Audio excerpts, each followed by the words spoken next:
Você já parou para pensar por que tantas ideias que parecem destrutivas ganham tanto espaço no Brasil? Por que vemos debates que, no fundo, parecem querer enfraquecer tudo aquilo que nos torna fortes como nação? A resposta é mais complexa do que apenas apontar o dedo para um lado ou para o outro. Existe uma lógica por trás do caos, um vácuo que está sendo preenchido pelo engano. Por que será que a mensagem sobre ordem, família e progresso econômico não convence todo mundo? No Brasil, a gente arrecadou cerca de 4 trilhões de reais em impostos, mas como Lula diz, o pobre pede pouco. Ele só quer o básico, ter o que comer, porque a fome não espera,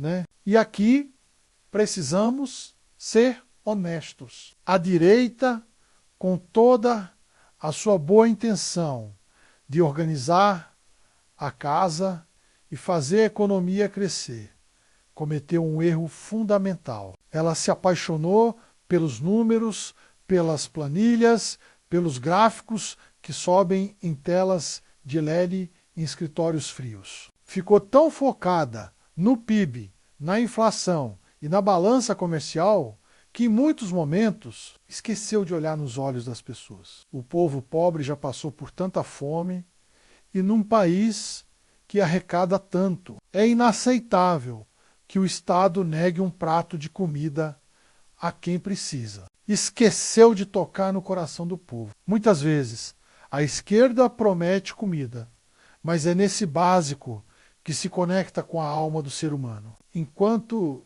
se discutiam métricas em Brasília, a vida real continuava lá fora. A preocupação do pai de família, que não sabe se terá emprego no mês que vem, a angústia da mãe que vê o filho cercado por más influências, a solidão do jovem que não encontra um propósito. Esses sentimentos não aparecem em gráficos e quando a política se torna apenas um debate técnico distante da realidade humana, ela cria um vazio, um vácuo de esperança, de pertencimento, de propósito. E é exatamente nesse vácuo que a esquerda entra com o seu canto da sereia. Eles perceberam algo importante. O ser humano não vive só de pão, mas de sonhos, ideais e da busca por significado. Então, enquanto um lado oferece gráficos, o outro oferece uma narrativa de libertação. Eles não prometem apenas uma economia diferente. Eles prometem uma liberdade que soa muito atraente, especialmente para quem se sente perdido ou oprimido. Mas que liberdade é essa? É aqui que o engano se revela. Eles vendem a interrupção de uma vida como um direito da mulher, como se a dignidade do nascituro não importasse. Transformam o uso de drogas, que destrói famílias e mentes, em um ato de autonomia e escolha pessoal. Promovem o conflito constante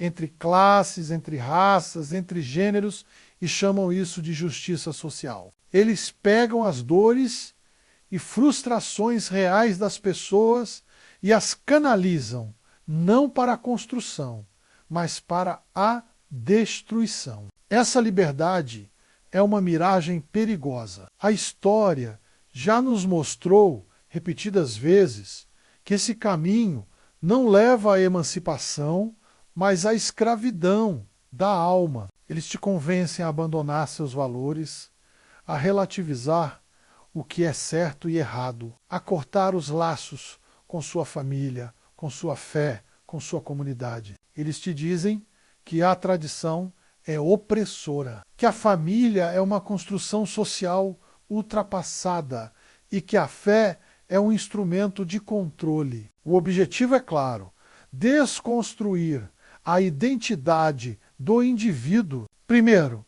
eles destroem a dignidade humana por dentro, enfraquecem sua moral, seus princípios, sua capacidade de discernimento. Quando você se dá conta, já não tem mais a força interior para lutar pelo que é sagrado. Você se torna dependente não só de substâncias, mas de ideologias, de coletivos, do próprio Estado que eles querem agigantar. A liberdade que eles vendem é, na verdade, a destruição da sua base para que você se torne massa de manobra. Vemos isso claramente quando olhamos para as consequências. As manifestações coloridas, com jovens sorrindo e segurando cartazes de liberdade. Muitas vezes evoluem para cenas de caos urbano, de violência e de pessoas perdidas na dependência química. A promessa de um mundo mais livre resulta em cidades mais inseguras e famílias desestruturadas. Vemos igrejas que por séculos foram refúgios de esperança e comunidade, sendo esvaziadas, pichadas, ridicularizadas. O contraste é gritante.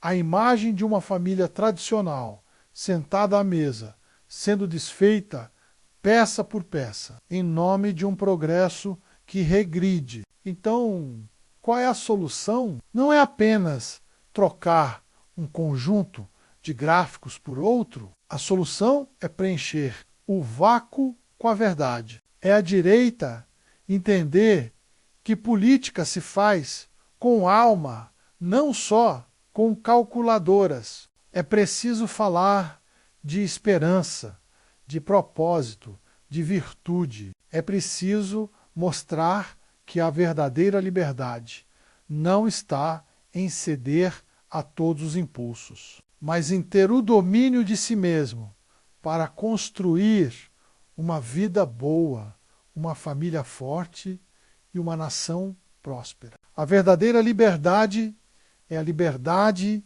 de trabalhar e colher os frutos do seu esforço. É a liberdade de educar seus filhos de acordo com seus valores. É a liberdade de crer e praticar sua fé sem ser perseguido ou ridicularizado. É a liberdade que vem com a responsabilidade.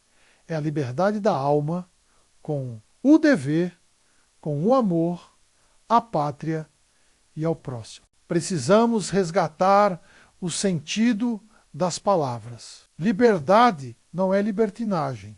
Justiça não é vingança. Progresso não é destruição. A batalha que enfrentamos não é apenas econômica ou política. É uma batalha ideológica, cultural e espiritual. É a batalha pelo coração e pela mente da próxima geração. E para vencer, não basta apresentar um plano de governo, é preciso apresentar uma visão de futuro. Uma visão onde a dignidade humana ela é inegociável. A família é a base de tudo e a liberdade é o caminho para a virtude e não para o abismo. Essa é a nossa missão. Comunicar essa verdade com clareza, com paixão e, acima de tudo, com o exemplo.